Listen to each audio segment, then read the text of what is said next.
door. At the next table, your whiskey neat.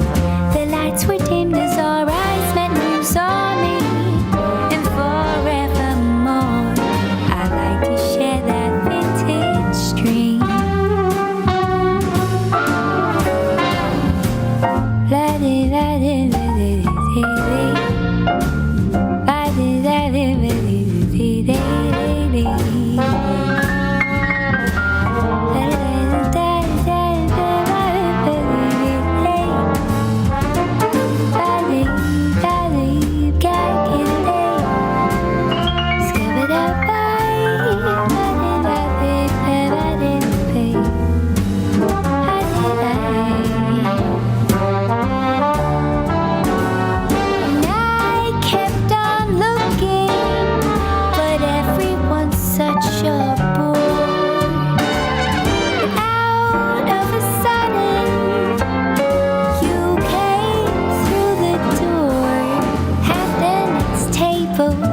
Whiskey neat. The lights were dimmed as our eyes met and you saw me. And forevermore, I like to share that vintage dream. And forevermore, we're living in that vintage dream.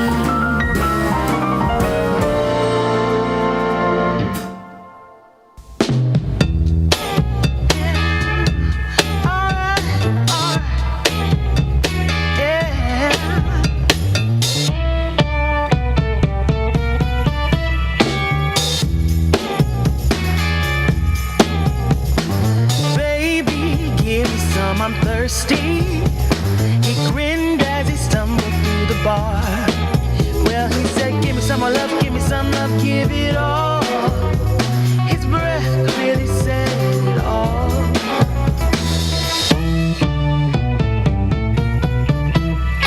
His car was parked behind the back door. Tuxedo black, El Camino, 1969. Well, he said, give me some more love, give me some love, give it all. His filthy fingers said it all. Yeah. Give it all. Well, he said, give me some more love, give me some love, give it all. His lazy eyes said it all. Come on, come on, come on, come on. Come on, come on, come on, come on. Well, he said, give me some more love, give me some love, give it all. Give me some more love, give me some love, give it all. He said, give me some more love, give me some love, give it all. Give me some more love, give me some love, give it all.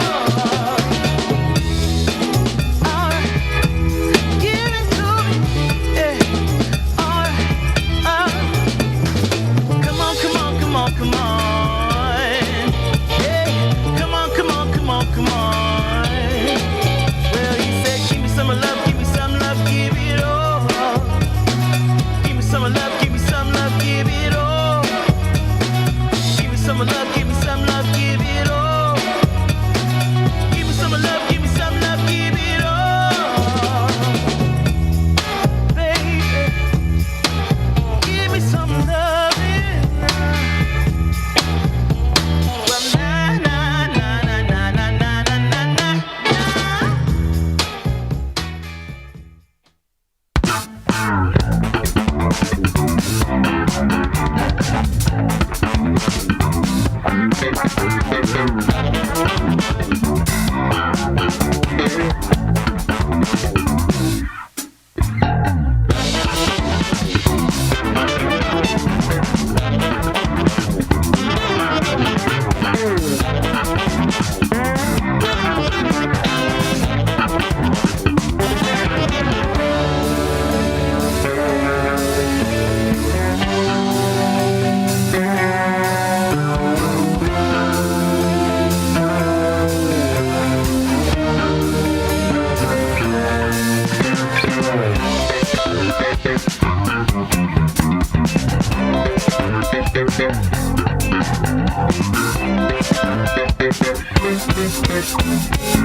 with some friends for you. Cause you couldn't stand it, me all independent. So you had to have me for yourself. That was when I trusted you. When I could add up 2 and 2. When you promised we'd be together, you, me, forever. Now there's nothing left to lose.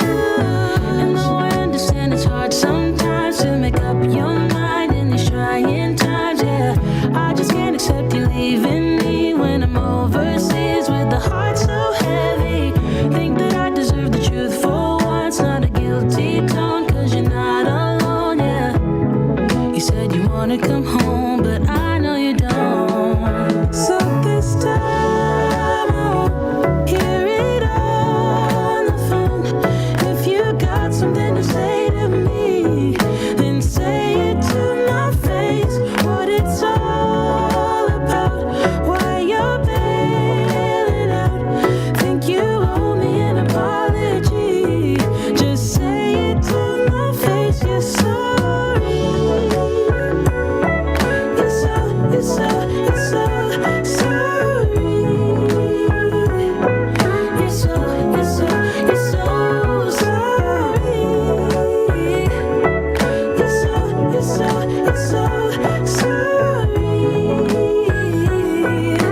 Say it to my face. You're sorry.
The Benjamin Dixon Show is only possible with listener support.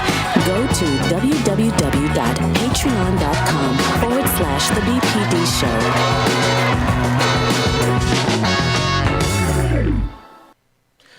Today is Friday, October 22nd, 2021. If all the world is a stage, then American politics is kabuki theater. Let's talk about the games that are being played around us every single day. We begin with On the Clock.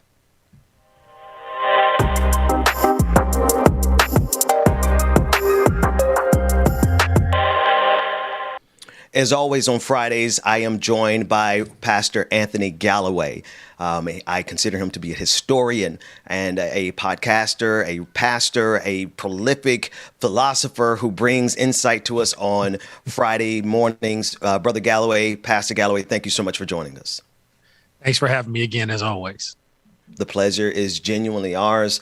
I'm looking at the conversation in this country, particularly as it pertains to getting voting rights secured, our Senate, our leadership, the people who fill our temples, and their responsibility to lead during times of crises, as well as to set a trajectory for society.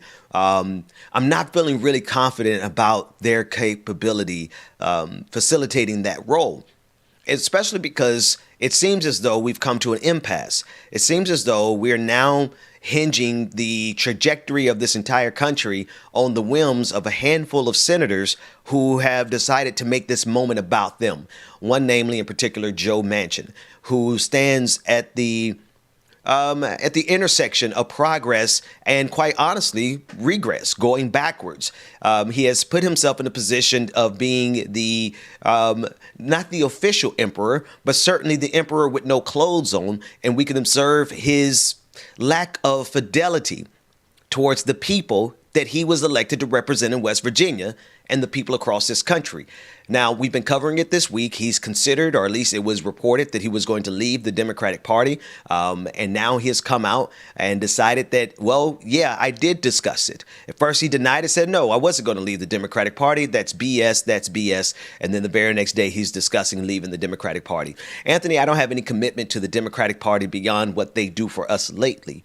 However, at this intersection of the Democratic Party being able to get something done for us right now, we see people like Joe Manchin and Kyrsten Sinema who have presented themselves to be the willing villain of this particular narrative. What are your thoughts?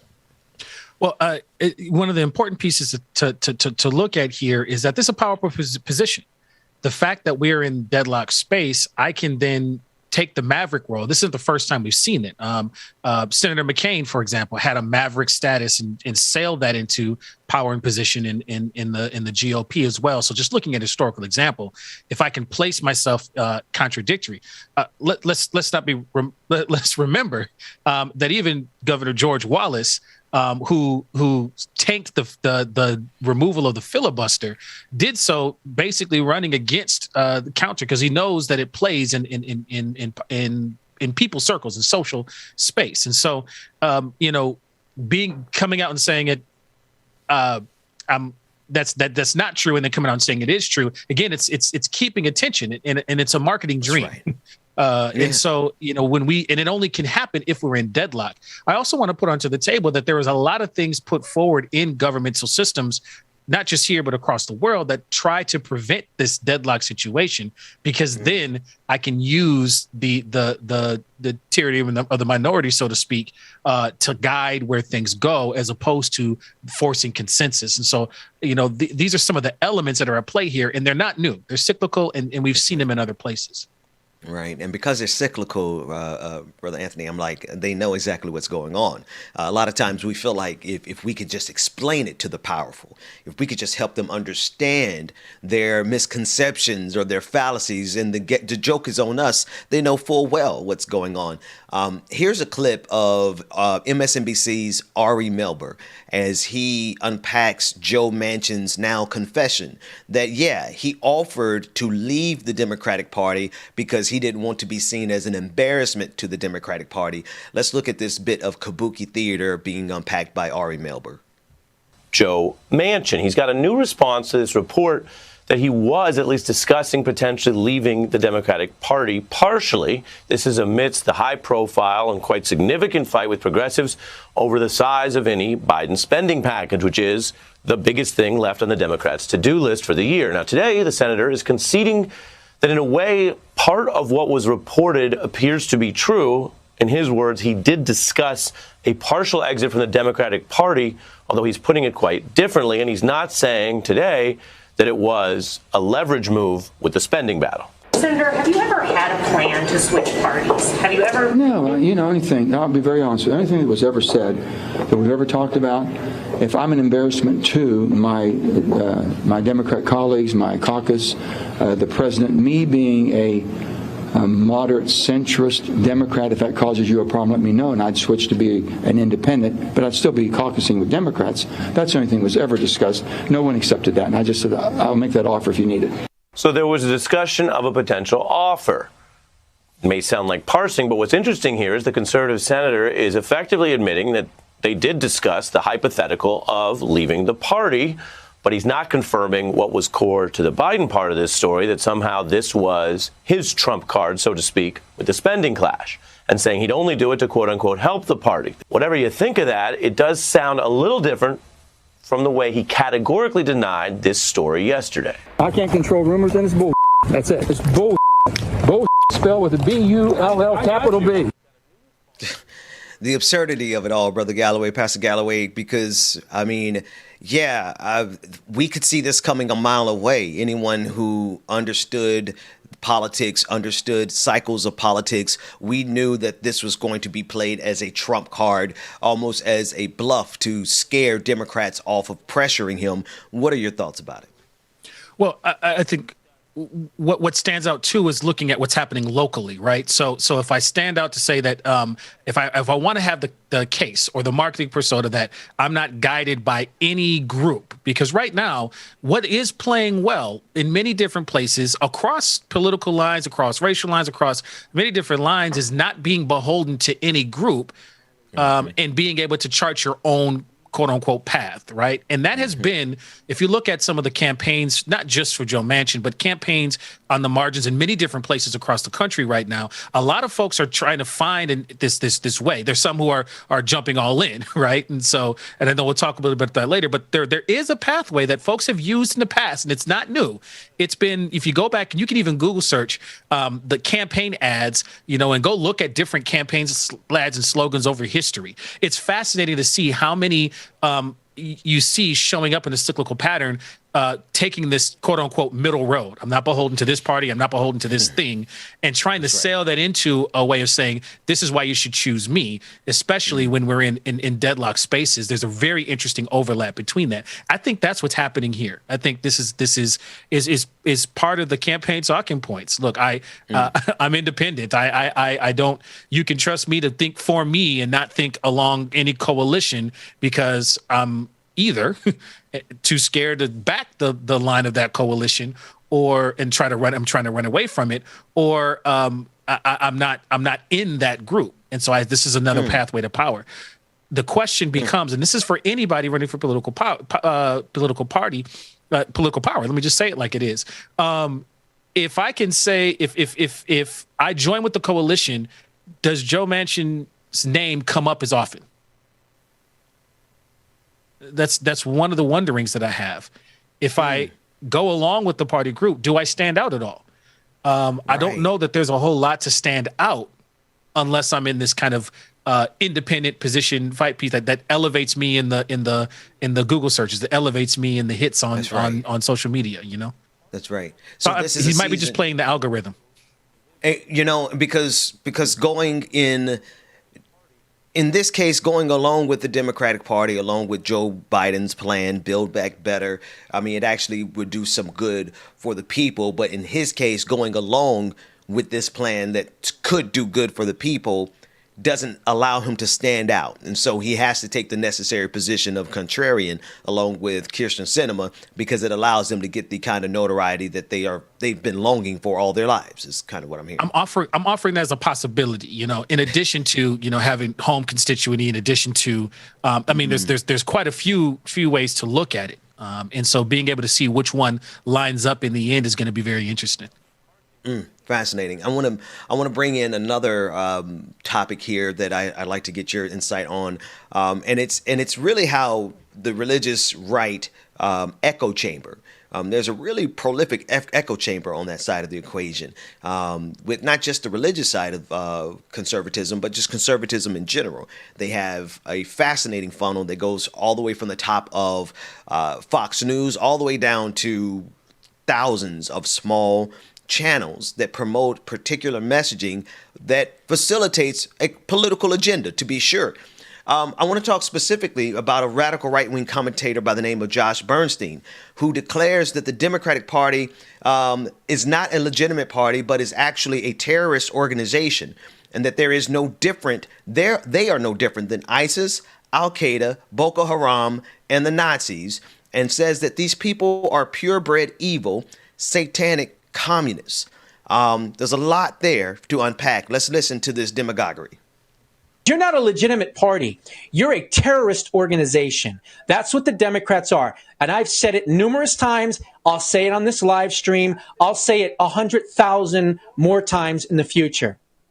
The Democrats are a terrorist organization. They are no different than ISIS. They are no different than Al-Qaeda. They are no different than Boko Haram. They are no different than Hamas. They are no different than Hezbollah. They are no different than North Korea. They are no different than the old Nazis. They are no different than the communists, because that's what they are. They're no different than the CCP. These people are purebred evil satanic communists, and they want to rule over us, and it's not going to happen. It is never going to happen. You know, Pastor Galloway, you know, we're talking about the Democratic Party who wants 3.5 trillion in infrastructure spending versus 2 trillion in infrastructure spending. I'm not sure I'm getting the logical leap to fascism. And I have quite a few friends who are part of the GOP locally here in Minnesota, and they actually showed me this first before I saw us coming to somebody here, and they wanted to make sure that I knew that that they weren't on this track, and there's a real big head rubbing and just kind of like that sigh when somebody in your family does something real out of pocket, and you're just like, oh. But I want to call attention to notice the fact that he this repetitive statement, and this is the theme that I want to pull out for folks, right? They are this, they are that, they are this. Very little, not very little. There is no like, and because of X, Y, and Z, because the argument doesn't hold weight or water when you actually start getting into what is the basis for your argument, right?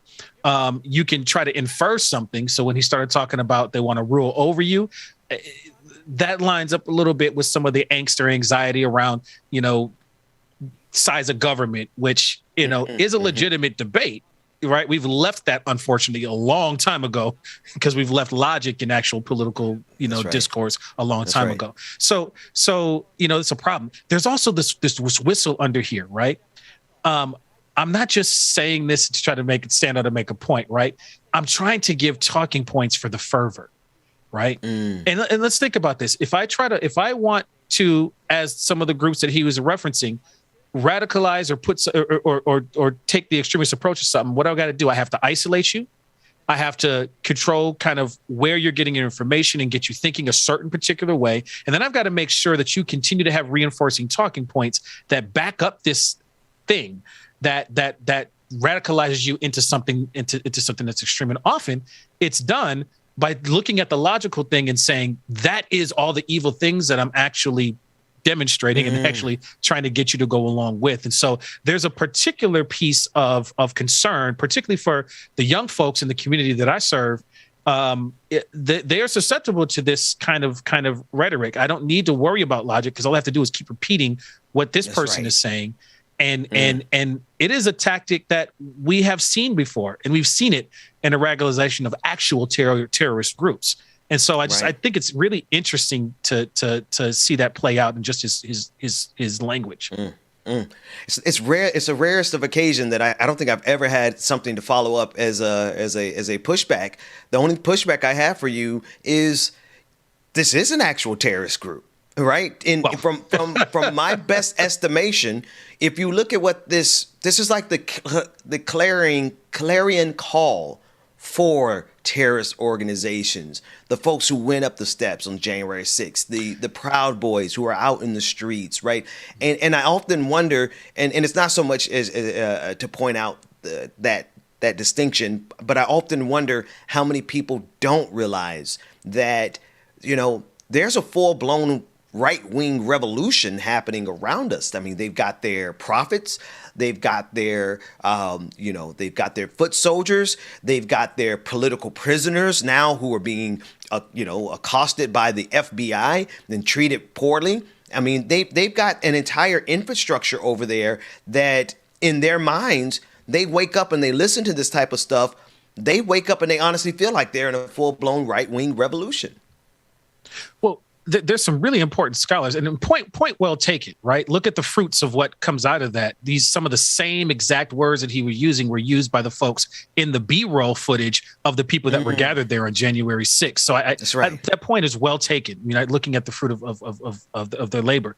One of the things that comes out, Howard Takaki, who's a scholar who wrote a book called A Different Mayor, but Edward Bonilla Silva's Racism Without Racists, both of those books specifically, just because I've read them recently, talk about this pattern of when playing fields begin to level, or I'm forced to compete without the advantage, the racialized advantage that I may have had in the past as much, that has been used historically to sail into this fear. Right. Some people call it the Browning theory. If you just look at a market space, there's the stomach for this kind of destructive rhetoric is going away. The market is changing on folks, and I can either grow and try to be more competitive in that market, or I can try to examine the fear of loss. We saw this very same thing play out in the Civil War, because there needed to be this galvanizing of the South. Folks don't often talk about that. It wasn't,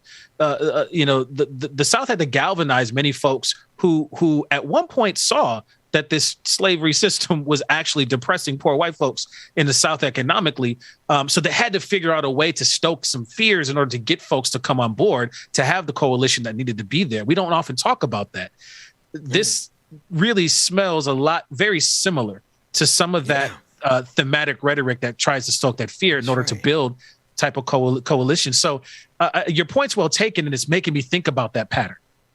And actually now digging in even deeper into it, no, you're absolutely right. How do you convince people to go fight to their death on behalf of a system that is detrimental to them in the first place, right? It's the same exact thing that's happening right now, Pastor Galloway. You have people who are arguing at the top of their lungs for the opportunity to be destroyed by COVID-19, right? Or for the opportunity for the rich to get richer, and for them who are the poor to get poorer.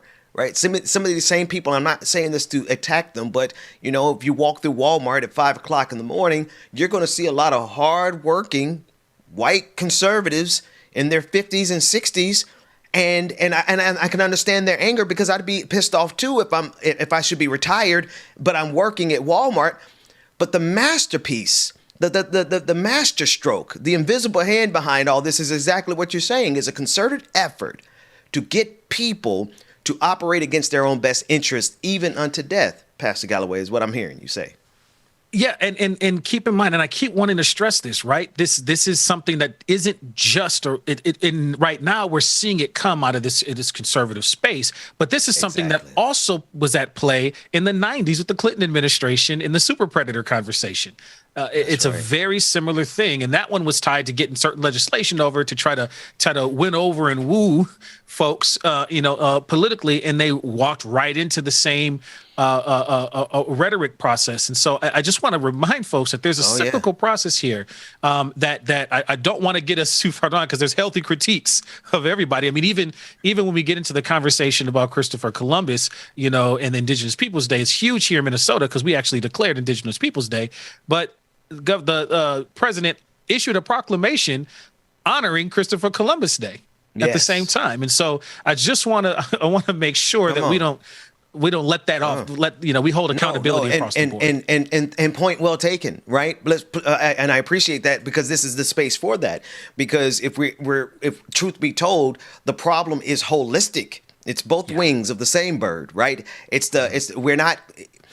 To me, it is the complicity of the Democratic Party as we go headlong into this fascistic revolution, because you can't tell me that they don't have advisors at the highest level of this government advising Joe Biden about exactly what's happening around us, about the fascists that are in the streets, about the fact that Joe Manchin is playing the exact same game that was played 30 years ago, 20 years ago, every cycle, right? They know what's going on, and yet here we are with the same exact scenario where they're playing as if, oh my goodness, we don't know possibly how to overcome the filibuster. So point well taken, my brother. I'll get the last word on that, and I have one more thing that I want us to look at before we jump over and take a quick break. Your thoughts to close out that bit. Well, just that I want to make sure that we can tie this directly. We have direct evidence to the point that you brought up about the fruits of this labor. Dylan Roof, AME Church, right? Denmark VC's old church. Radicalizing in terms of this rhetoric, but also on the ground here during the demonstrations. And I say demonstrations very specifically because there's multiple things going on here in Minnesota after George Floyd was murdered. We absolutely saw the presence of not just fascists, but Nazi presence. And we also saw the presence of white supremacists who were causing safety concerns for the folks who were organizing demonstrations directly. Not rhetorical, not hypothetical, actual encounters on the ground. And so I want to be clear that there's direct connection. Even the FBI's watch list is backing that data up now that we actually have access to the increase of that data with the new administration. So I want to make sure that folks see that there's a direct line to actual acts, and I think that can't be underscored enough. Absolutely, especially when you have demagogues out there who are able to enumerate. There's one thing that you said that I want to pull out before we move on is in that video clip that we listened to by Bernstein is how he enumerated his accusations. And he gave them talking points, and he almost gave it to them in a rhythmic pattern that you would get from a seasoned preacher. And it becomes this kind of rhetorical weapon that now can be repeated in the minds of people who would go out and do this kind of violence.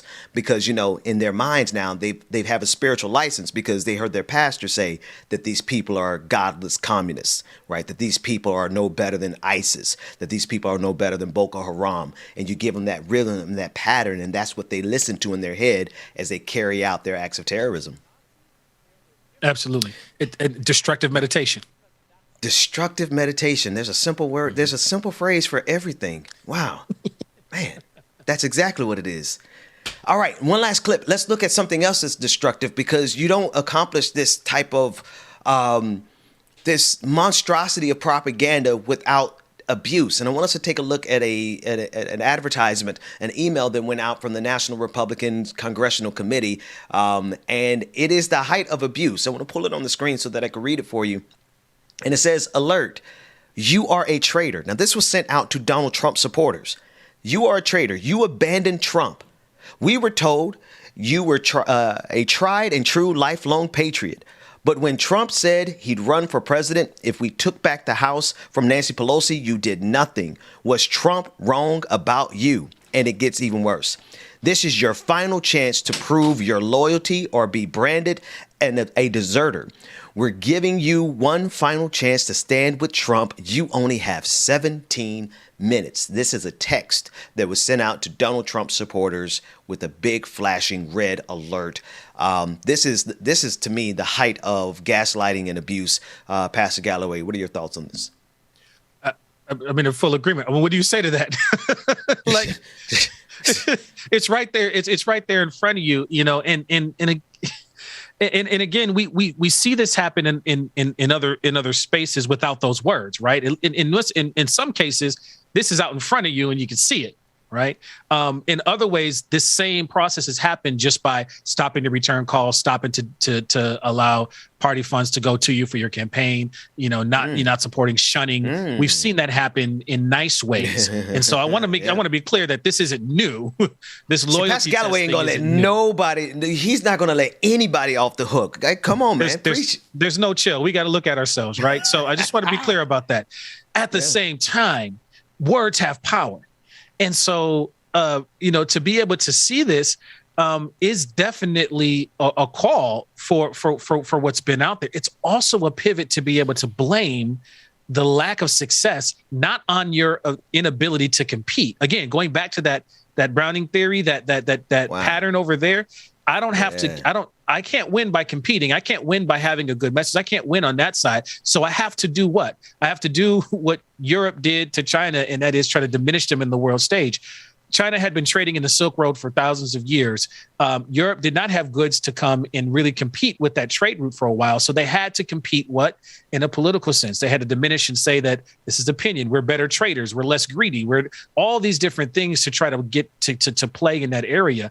That same process is happening here. I can't compete in all of the normal ways. So I have to compete in this cult of destruction and fear because I can't acknowledge the fact that I'm actually on the decline. And I think this is a part of that. And I need us to know that pattern, because that pattern can be played out regardless of political party. For any place where there's dominance, this can be played out. I just want folks to be able to see the pattern regardless of whose hands it's in. Come on. Listen, that's why I love, my God, today, I've got nothing additional to add to that. I just want to say I'm a fan of yours, Pastor Galloway, because one thing I love for sure is that we hold everyone accountable here. And while these type of examples give us like a case study, this is almost atypical kind of a case study of political abuse. But the real abuse that happens every single day is exactly what you said. It's like the stalking of people who do something that you don't want done. I'm thinking of Nina Turner in Ohio, the political stalking of her. Like they didn't send out a message like this to attack her, but they certainly did everything they needed to try to destroy her in Cleveland, in Ohio's 11th district. So I appreciate you always never apologize, contextualize it, because there's a mirror that needs to be shined on our side of the equation every single day as well. Well, and here's one of the through lines that becomes problematic. So in St. Paul, we have full disclosure, right? One of my family members is the mayor of St. Paul, and he's the first Black mayor of St. Paul. And he comes in there from a progressive side of space, and it's a powerful space. And then there's also folks who have issues and want to bring up and compete with those issues. And they'll challenge him, and they'll challenge the direction of the city in different ways. Now, this should be normal. This should be a part of our everyday life. And it's funny that my brother will often say, I'll be like, oh, so, someone's coming at you. He's like, I need that we have to be having these conversations to establish a direction. The problem is when you have things like the text message you saw there, the fear-based politicization, or the quiet ostracization of folks if they don't agree with a certain way. When we're in that space, we can't have the actual debate that says, well, let's critique and call things out, and then have to react and modify or make legislation. But that normal process can't function. That normal health of the system can't do what it needs to do. And so we try to suppress the detractors as opposed to competing on the technique and letting the society play it out. This interrupts that democratic process. And so, we need to be able to see these patterns, because this is what takes the oxygen away from healthy debate and dialogue that actually makes policy and legislation better, right? To be able to tweak something and somebody says, hey, this is going to have this negative impact, and they raise it loud and clear. And they say, all right, how do we mitigate that impact? And then shape the policy differently. Instead, everything is high stakes, hit or miss, one time, one opportunity to win or not. And that does not make for the kind of things that actually allow us to have the policy we need. And so I think these patterns are important to understand so that we can get back to something that does that makes things better. What's the fruit? You can tell a tree by the fruit it bears. I know that much. Pastor Galloway, can you hang out for a few more minutes? I want us to delve headlong into that Friday gut bucket of existentialism, because you really, there's some questions. There's some questions that I need to talk to a pastor about. So I need everyone to stick around. When we come back, we're going to dig into this a little bit deeper in the Benjamin Dixon Show. But for now, we're on the clock. So stick around for more on the Benjamin Dixon Show.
something to bite, yeah.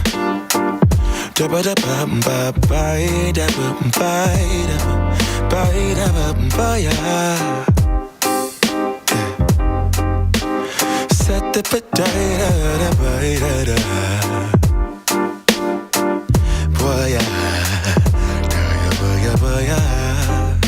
sunlight that always stays, dinner by the waterway. It's that sweet life. Raise your cross. Made some dude crack a smile. He asked if I could stay a while. I'm living that high life. Time to catch a flight, but you can make me go. Unlocking all the memories of my new home. Ventilated echoes playing to and fro. To and fro, back and forth, yeah.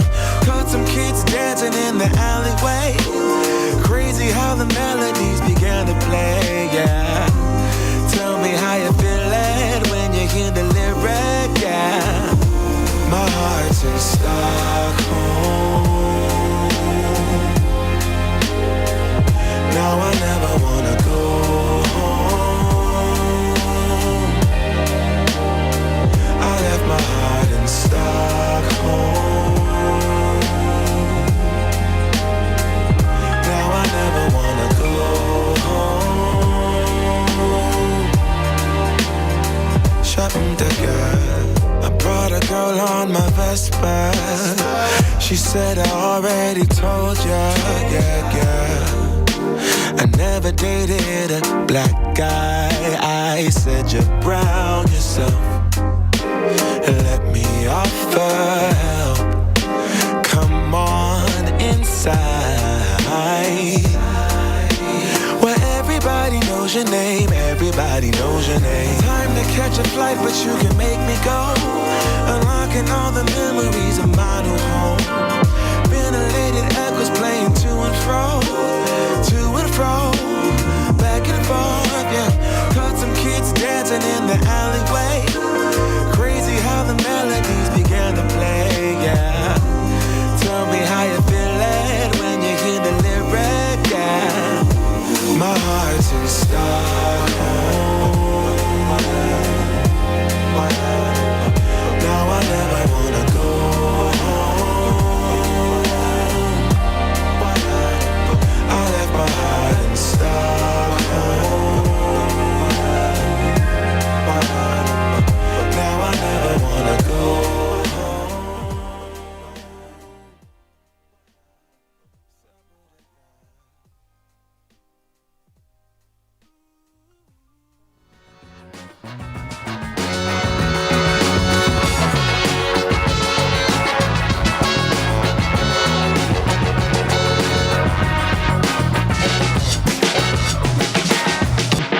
The Benjamin Dixon Show is only possible with listener support.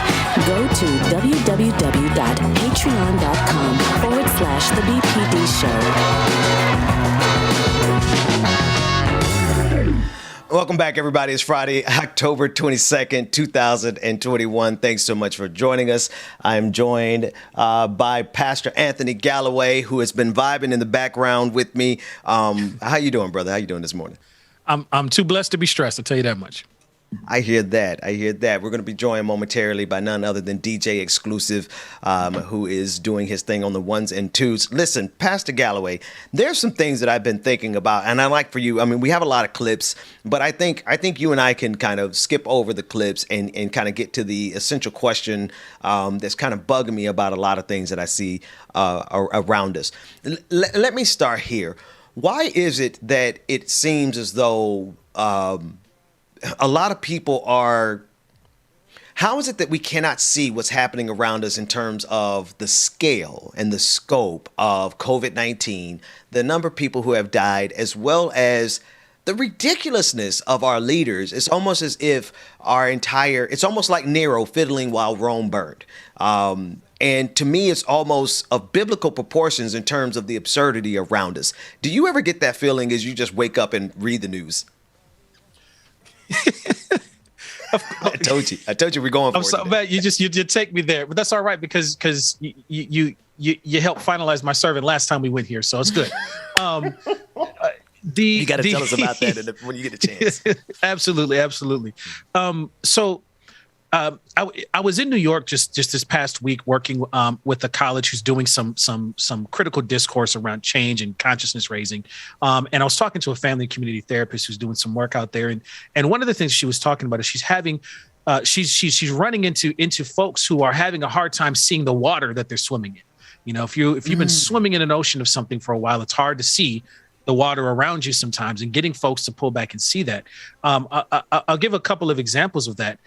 In the state of Minnesota, for example, while we have really difficult and specific COVID issues, particularly in rural areas and areas where unvaccinated folks are stressing resources to the point of, concern, we still, as a state, are on track to be really good in terms of our overall vaccination rates. And so your day-to-day experience just doesn't look the same as it does in areas where folks are dying in much more visible ways. At the same time, for me as a pastor doing hospice rotations for folks who have died of COVID and are dying of COVID, to have seen it firsthand, even the Counter Stories podcast that I do with several other folks of color in our area, one of our host members' mother and then uncle passed away from COVID. So in addition to our own family members that have done it. So when you have that proximity, it's a different view. And so one of the questions and wonderings that I have is, depending on the circles we talk to, we may be talking to folks who are not experiencing the firsthand. And so the dial you may move back from the dial a little bit, just because of that reason.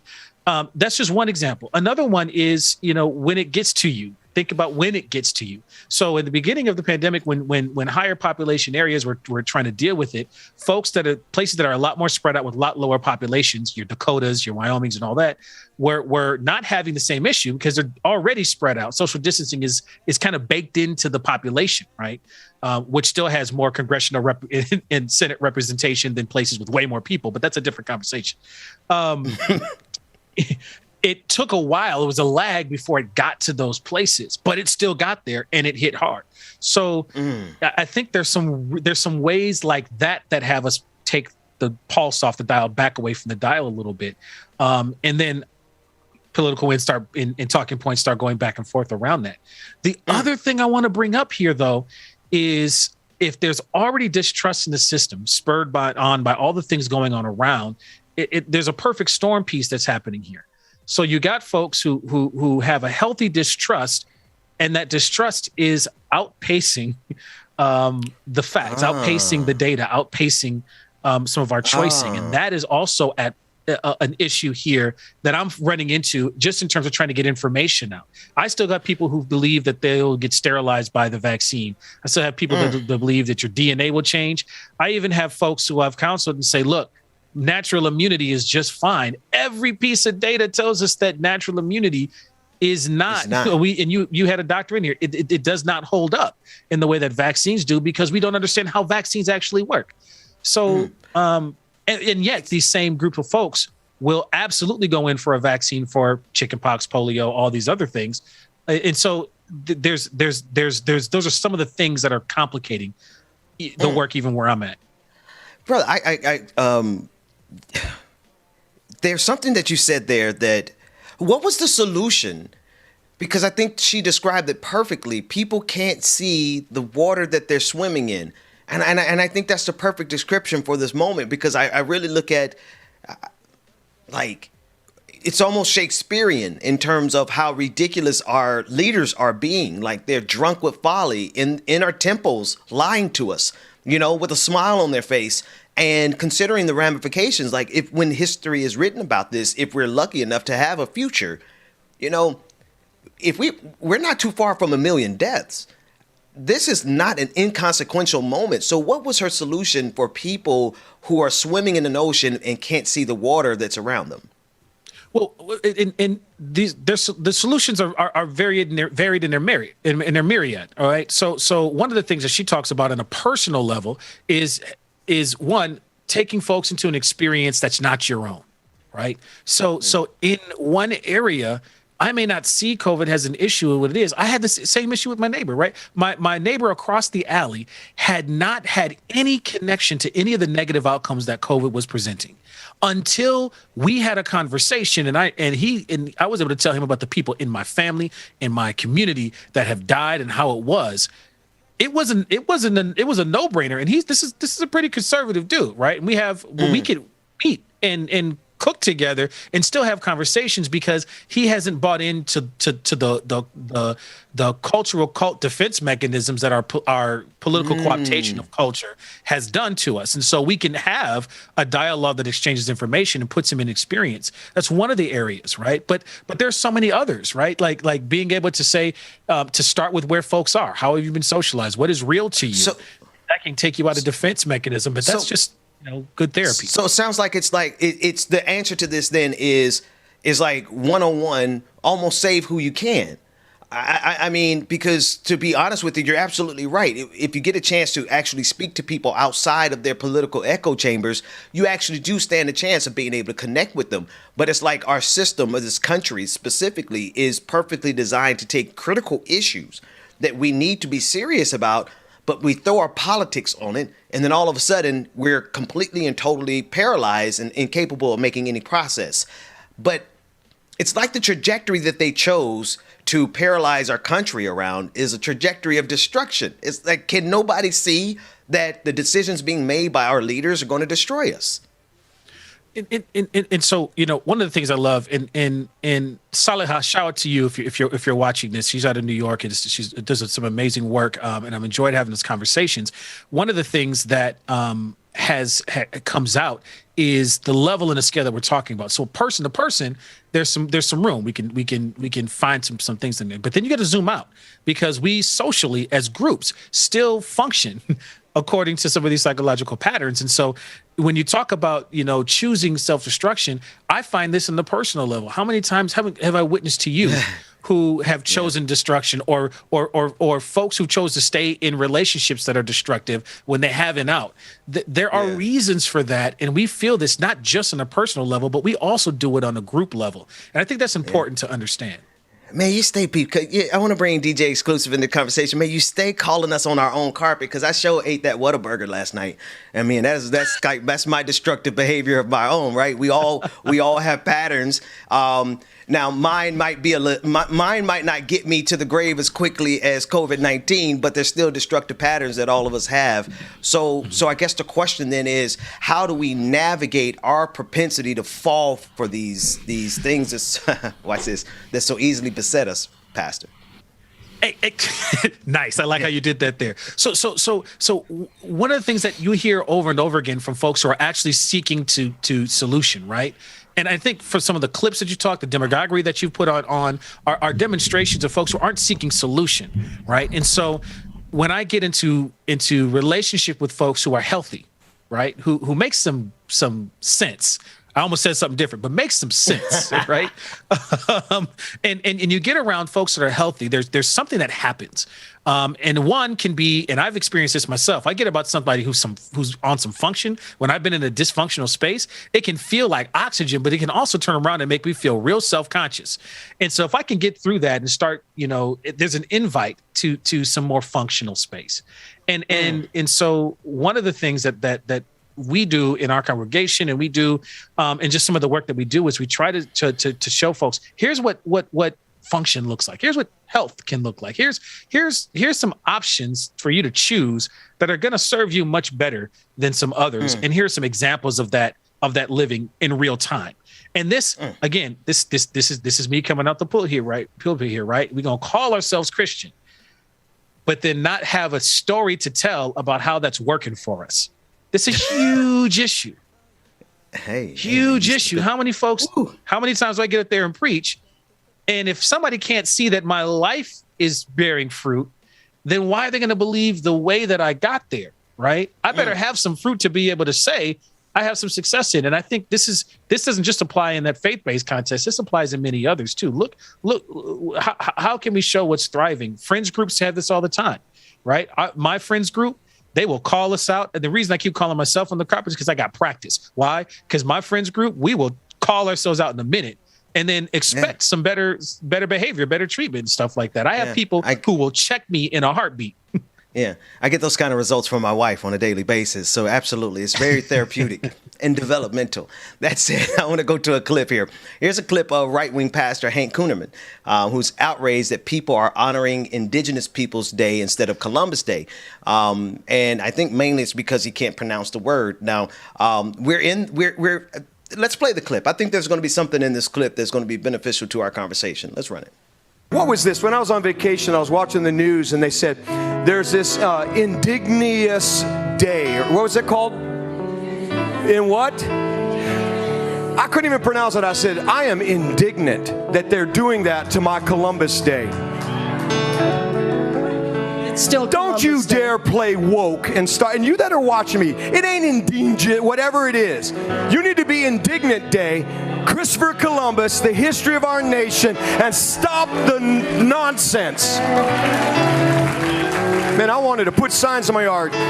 Christopher Columbus Day. Yeah, but don't you know he was this? How do you know? I don't believe anything that they just changed in the last few years. Amen. Let's stop. Say this with me, because I feel the atmosphere that our words are carrying power. Can we speak to the woke culture?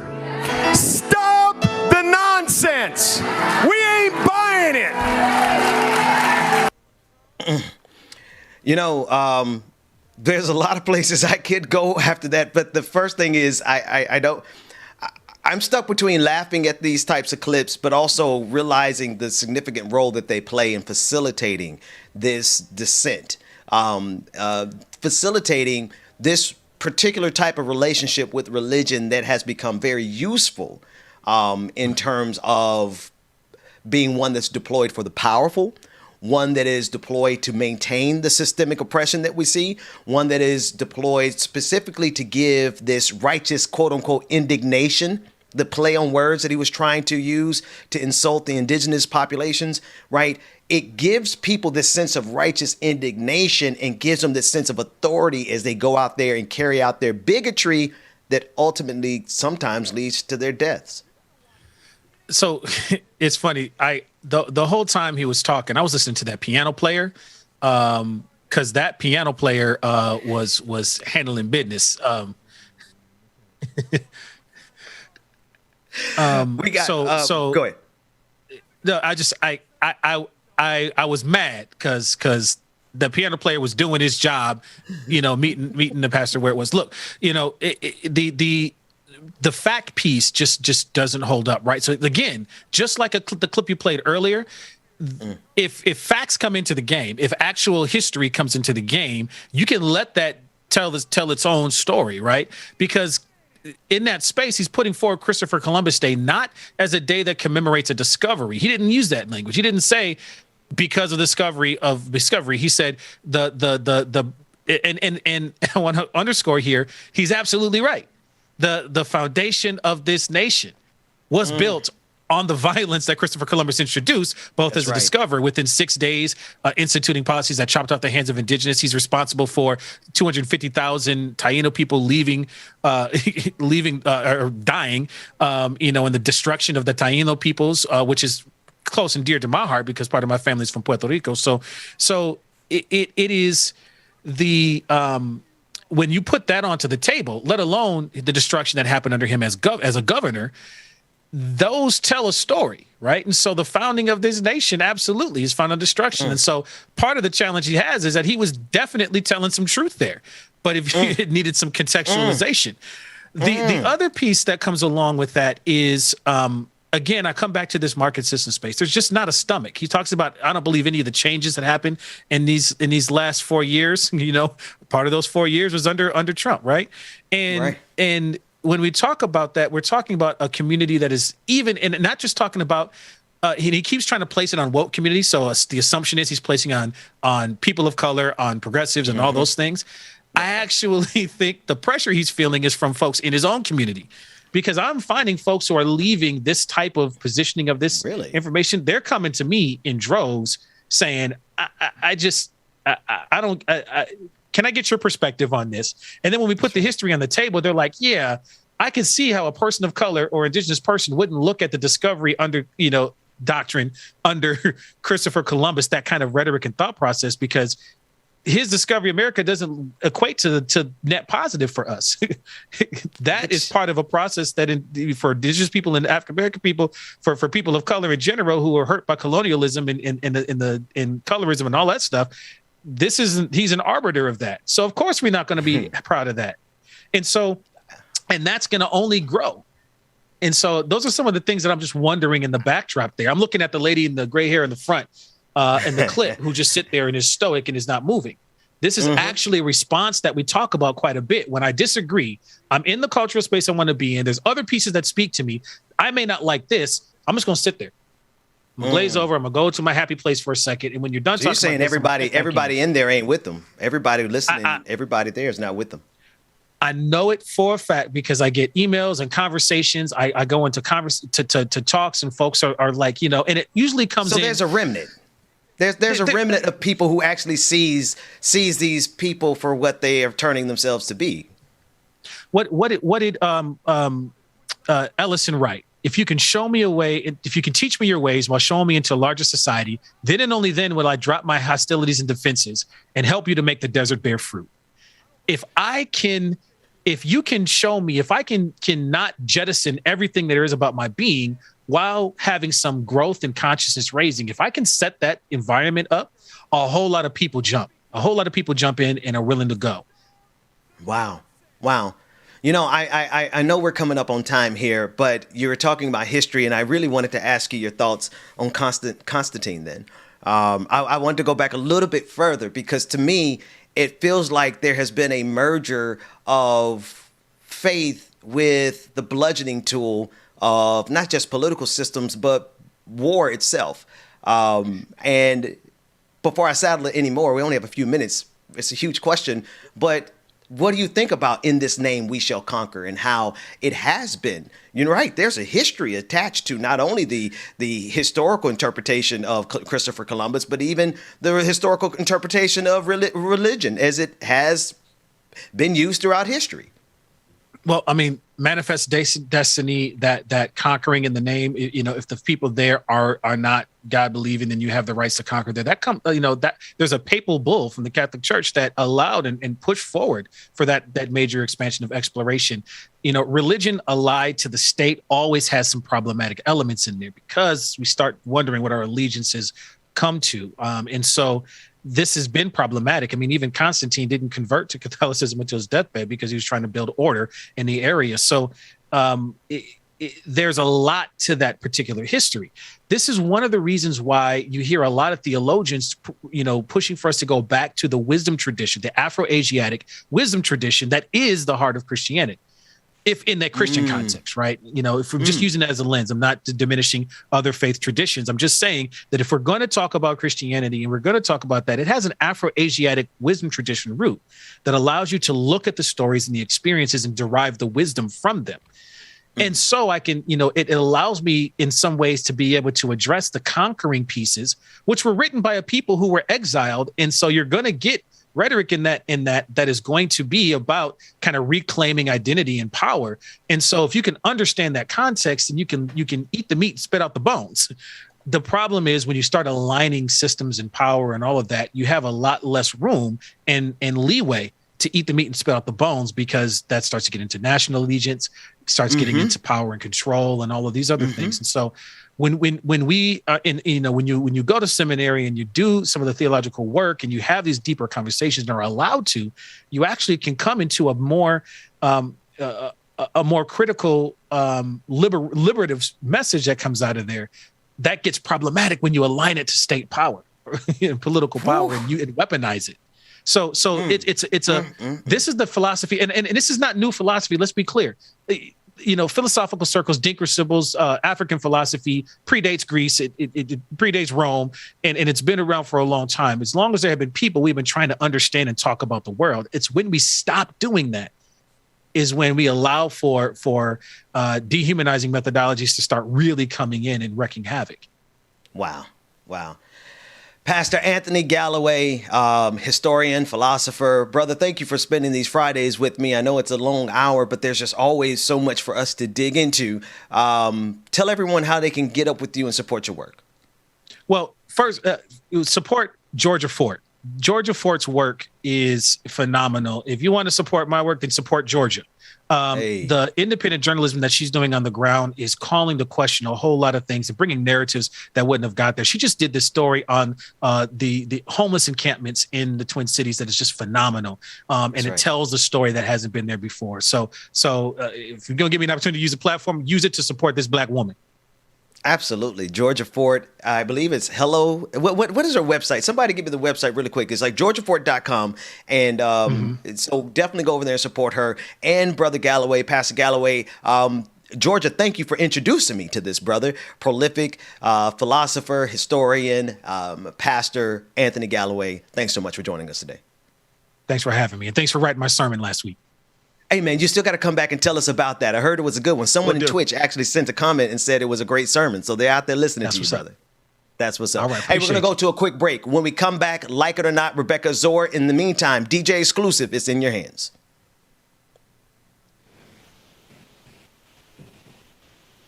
Crickets, anybody? Good morning, everybody. Good morning. Good morning, your boy James Williams. DJ Exclusive is in the building. I'm late, but the earliest to be on time is late, not bring your ass at all, whatever the saying is, because I'm here, goddammit. That's all y'all do. Good morning, everybody. Once again, I am in the building. Coming up next. Good morning, y'all, and happy Friday. No, it just can't hurt me. He did too much stretching today. Looked like his back hurting, No, you just can't hurt me. No, you just Good morning, everybody. Good morning. Y'all come on in and get situated. Y'all come on in and get a refill on your beverage for like it or not. You don't want to know so we got coming up, right, y'all? Y'all stay tuned. Is a female dog. I'm staying 10 toes down, though I still might fall. Oh, yeah, now I done came through, knocking pictures off your wall. Loving people who persecute you. It's still a tough. Good morning, Brenda Johnson, Smash Dragon. Brother Latifah's in the building. Shoot the dragon. Tuck Diesel out there slaying these trolls, man. I was going to tell me a star Jesus. What the hell you talking about? Really, good morning, love you too. The Pioneer, good morning. Maya Carone, good morning. Good morning, y'all. Starshine, good morning. And the Heart. Roosevelt Republicans, good morning. Shay, what's going on, brother Shay? Good morning to you. Miss Nuru, Miss C. Beasley. What's going on, Miss C. Beasley? Good morning. Brother Tuck Diesel again. Goku, good morning. Infinite Content, what's going on? Roller Dragon and Lady 747, good morning, y'all. Good morning, Mama and Daddy. I see y'all in as well today. You want today, Papa? Yes, mother, I'm on today. I'm just ready to tell. Well, good morning, Mama and Daddy. Let's see y'all meet it. Patty P, Ill Hustler Pioneer, what's going on, y'all? Six Dragon Daddy, I don't know if I like you like that. Good morning, brother. Six Dragon Daddy, man. What's going on? They say the world would be a better place if we take out the hate. Y'all make sure y'all stay tuned, man. Good morning, Q as well. Good morning. Enjoy yourself. Are you fake? So be a light up on my path. Good morning, Tiger. I know my faith strong. Hollywood, what's going on? Promise Manifest, good morning. Verge of defeat, and I feel like disrespect. Help me turn my other cheek and say sticks and stones may break my bone, but you work. Luke Dragon has only been one. It's just natural. No, I ain't been right. It's natural immunity, no? It's not what it is. Natural immunity, no. Brother Bryce, what's going on? That's what they be sounding like. It's like, yeah. It's natural immunity. The hell no. No, you just can't hurt me. No, you just can't hurt me. No. Real quick, y'all. Real quick, we're going to go ahead and get our patrons read off. I felt like I haven't done this in a long time, so let's go ahead and get it done right now. New patrons, we have Jesse Lynn J. Daniel Jimenez increased their pledge. Our new Twitch subscribers, we have Lime Green Skittles. Welcome. Mimosa Dragon. What's going on, Mimosa? Rachel let me resubscribe. The Chicken Fried Dragon gifted 5 community subscriptions. Also gifted a subscription to Deck Apollyon, a 420 Kitty Dragon. Old School Hype gifted 10 community subscriptions. Dang. Class Time gifted 20 community subscriptions. Y'all on it today. Y'all is on it. Agnostic Sister gifted a subscription to Progressive Armor, and Agnostic Sister cheered 200 bits as well too. Y'all make sure if you're not already, patreon.com/liking or not, patreon.com/the BPD show. You don't want to miss it, man. Exclusive content, all that good stuff. And then, of course, next week, you don't want to miss it. The Patreon party is going down. A costume party. You don't want to miss it. Go ahead, get your ass in there and join that Patreon, y'all. Good morning, everybody. Y'all stay tuned. Like the hot is coming up. Like it or not. Push that, shake that, smack that, mix that, help that, marinate that. We don't need a recipe. With that cream, baby, pour that sweet on me, baby, shade up. We can cook up, we can syrup when we hook up, just you and me. With that cream, with that, preheat this oven up like 5,000 degrees. It's almost ready, we've been craving this all week. Oh, if you want it, I got it. I'm hooked on you like phonics. Gotta be honest, you're on it, and this ain't no time to be modest. Hope that, push that, shake that, girl, take your last name, let's hyphenate it. We don't need a recipe.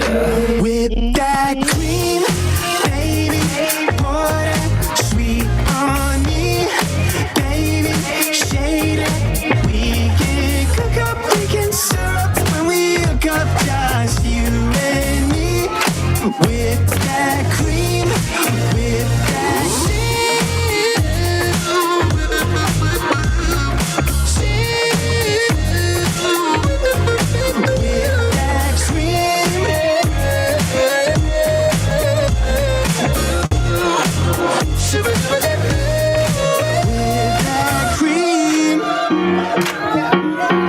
sweet on me.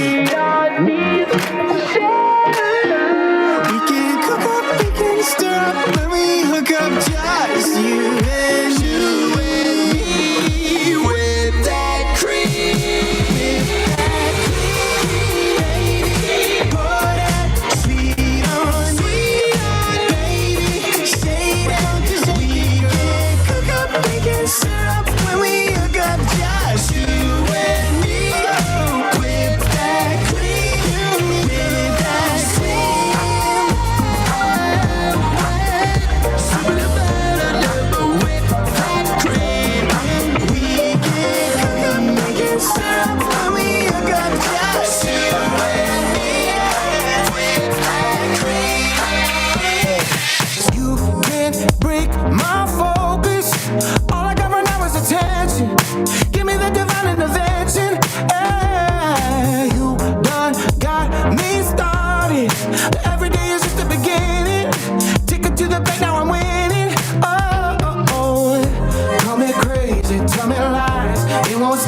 Watch me rise. No more SLP.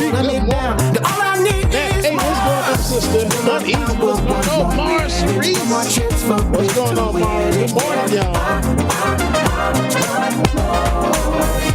Every time I do my catch, I know how to make it happen. I more. Climbing every mountain. Keep both eyes on the top. Nothing's gonna tell me to stop. Oh, push me through the fire.